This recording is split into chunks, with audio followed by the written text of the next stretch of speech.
Welcome to magic world. இன்னைக்கு இல்லை, நேற்று இல்லை, தோல்வியை மட்டும்தான் சந்திச்சுக்கிட்டே இருக்கேன். இழப்புகள் ஒருபோதும் நமது கனவுகளை பாதிக்காது.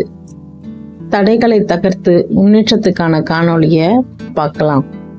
அந்த பொண்ணு பேரு அருணிமா சின்ஹா. அவளுடைய பூர்வீகம் ஃபுல்லாகவே உத்தரப்பிரதேசம் தான். அவள் வாலிபால் பிளேயர், இன்டர்நேஷ்னல் பிளேயர். அவள் வேலைக்கு அப்ளை பண்ணியிருக்கா. அந்த வேலைக்கான அப்பாயின்மெண்ட் ஆர்டரை வாங்குறதுக்காக நைட்டு ஒரு மணி இருக்கும். அவளுடைய அப்பாயின்மெண்ட்டை வாங்குறதுக்காக ட்ரெயின் ஏறுறா. லக்னோலேருந்து டெல்லிக்கு அன்னைக்கு நைட்டு பயணம் பண்ணுறா. அப்போ திடீர்னு என்ன ஆகுது அப்படின்னா, அவளுடைய கம்பார்ட்மெண்ட்டில் ஒரு 4 திருடங்க ஏறிடுறாங்க. அவள் கழுத்தில் போட்டிருக்கிற செயினை கேட்குறாங்க. அவளுக்கு அப்பா கிடையாது, அம்மா மட்டும்தான். அவங்க அம்மாவும் ரொம்ப கஷ்டப்பட்டு தான் அந்த செயினை வாங்கி கொடுத்தாங்க. அதனால அந்த பொருளை விட்டுடக்கூடாதுன்னு சொல்லிட்டு அவங்க கிட்ட முடிஞ்ச அளவுக்கு சண்டை போட்டுட்டு இருக்கிறா. ஆனா அவளால ஒண்ணுமே பண்ண முடியல. ஒரு கட்டத்துல அவங்க அந்த செயினை பிச்சுட்டு அருணிமா சின்ஹாவை ட்ரெயின்ல இருந்து தூக்கி வெளியே போட்டுடுறாங்க. 120 கிலோமீட்டர் வேகத்துல போற ட்ரெயின்ல இருந்து கீழே விழுந்தா என்ன ஆகும்னு நினைச்சு பாருங்க. அதே போல ஆப்போசிட் ட்ராக்லயும் 120 கிலோமீட்டர் வேகத்துல ஒரு ட்ரெயின் வருது. இவளை தூக்கி வீசினதும் அந்த ட்ரெயின்ல பட்டு கீழே மறுபடியும் விழுகிறா. அவளோட உடம்ப அசைக்க முடியல. தண்டவாளத்தோட ட்ராக்ல கிடக்குறா. இடுப்பு எலும்பு நொறுங்கிடுச்சு, காலு முறிஞ்சிடுச்சு, ஒரு கால் இல்ல. அப்படியே தலையை தூக்கி பாக்குறா. அவளுடைய உடம்ப வலி தாங்க முடியாம கதறி அழுகிறா. அவளால முடியல, வலி தாங்க முடியல, ரொம்ப அழுதுட்டே இருக்கிறா. முதல் நாள் ஈவினிங் விழுந்துடுறா. அன்னைக்கு நைட்டு முழுவதுமே அவ அந்த தண்டவாளத்துலதான் கிடக்குறா. அவளுடைய உடம்பையும் காலையும் நாயும் எலியும் சாப்பிடாம அவ்வளோ வலியிலையும் அவ விரட்டிக்கிட்டே படுத்திருக்கிறா. இவ்வளோ வேதனையிலையும் அவளுக்கு மறுநாள் காலையில தான் ரெஸ்கியூ பண்ற டீம் அவளை ரெஸ்கியூ பண்ணி சிட்டி ஹாஸ்பிட்டல்ல சேர்க்குறாங்க. அங்க போயாவது அவளோட வலி குறையும்னு பார்த்தா அங்க போயும் அவளோட வலி குறையல. ஏன்னா அங்க அனஸ்தீசியா மருந்து இல்லை. இந்த அனஸ்தீசியா மருந்து எதுக்காக கொடுப்பாங்கன்னா, பேஷண்ட்டுக்கு ஆப்ரேஷன் பண்றதுக்கு முன்னாடி அவங்கள மயக்க நிலைமைக்கு உண்டாக்குறதுக்காக அந்த அனஸ்தீசியா கொடுப்பாங்க. கடைசியில அங்க போயும் அந்த மருந்து அவளுக்கு கிடைக்கல.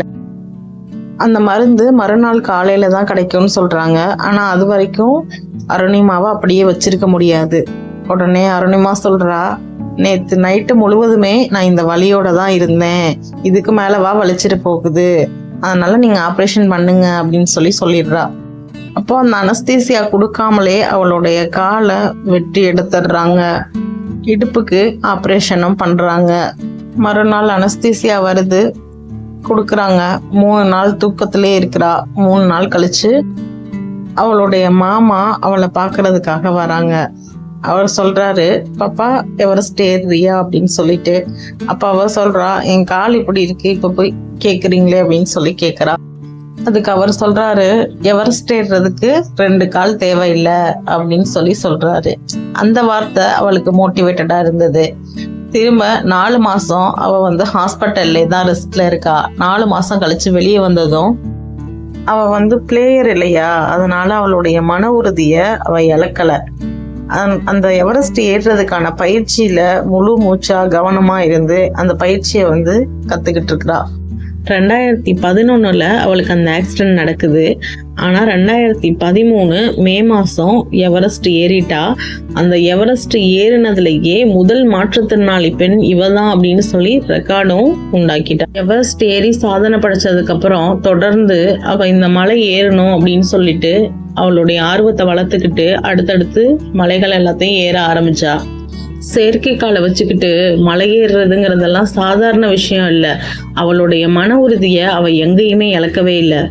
எவரெஸ்ட் எல்லாம் ஏறி முடிச்சுட்டு அவ விழுந்து கிடந்தா இல்லையா ரயில்வே ட்ராக்கு, அங்க சொன்னா நான் ஜெயிச்சிட்டேன் அப்படின்னு அவளுடைய வாழ்க்கை எந்த இடத்துல மாற்றப்பட்டதோ அங்க சொல்லியிருக்கா. இந்த கட்ஸ் யாருக்குமே வராதுங்க. யார் ஒருத்தர் தோல்வி அடைஞ்ச இடத்துக்கு திரும்ப வரணும்னு நினைக்கவே மாட்டாங்க.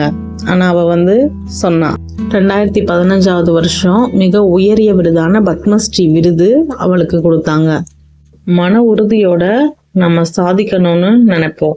இழப்புகள் நம்மளுடைய கனவுகளை பாதிக்காது. இது வரைக்கும் போனதை பத்தி கவலைப்படாம அடுத்து என்ன செய்யலாம் அப்படின்னு யோசிக்கலாம். பிடிச்சிருந்தா லைக் பண்ணுங்க, சப்ஸ்கிரைப் பண்ணுங்க.